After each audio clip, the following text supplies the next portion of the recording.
In this video, I'm teaching you some tips on how to animate in Blender for all different issues I had when I was learning Blender, and maybe a few other tips.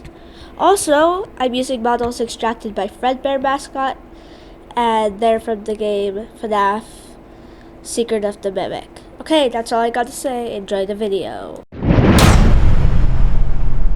So, if you're struggling to animate or just don't know where to start, these tips are perfect for you. So, first, you decide what your animation is, and think about how a human would do it. Once you have done that, for each bone, you can draw an arrow from it to figure out how that bone's gonna move. Once you've done that, all you have to do is move the bones, and you have an animation. Also, do arrows for only one motion at a time and not the whole animation if it is long. Also, once your brain makes sense of the arrows and can do them without drawing them, you should just stop drawing them so it doesn't get cluttered. Also, to replace this, professionals just use videos of themselves and others. So that could help too. Another starter tip is to just get the big movements down to start. Then you can add details. But when you focus on details, it starts looking weird and it makes you burnt out.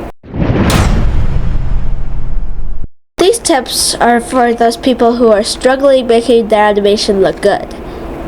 So, for every keyframe, you're going to go 3 to 5 frames ahead and then bring the bone back from where it sprung down. Here's an example.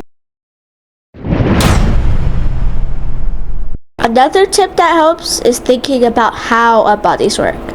In the example that I just showed you, I moved the head down with the mouth. That makes it look a tidbit more real. The next couple of tips are to help you smooth out your animation.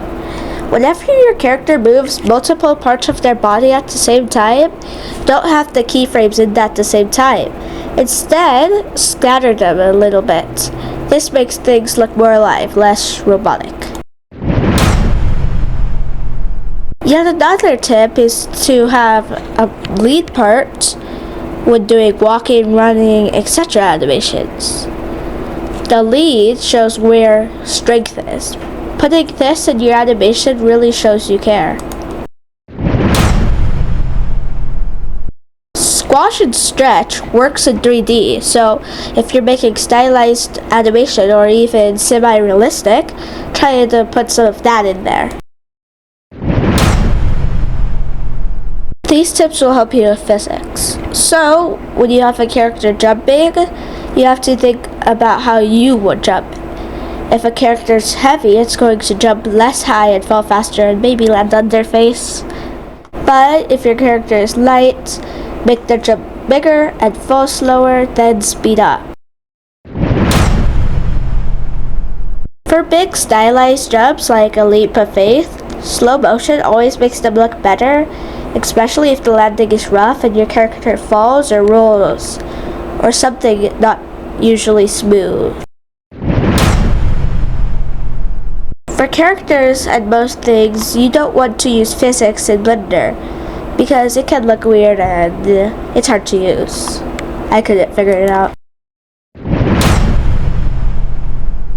These are some helpful tips I learned on my way.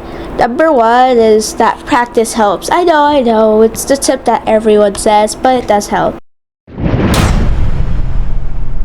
Another tip is to adjust. I modeled an office, started like this. Then I modeled a final version and it looks so much better.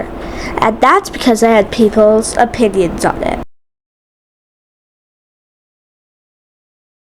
I really hope these tips have helped you and you keep using them. And I will see you next video.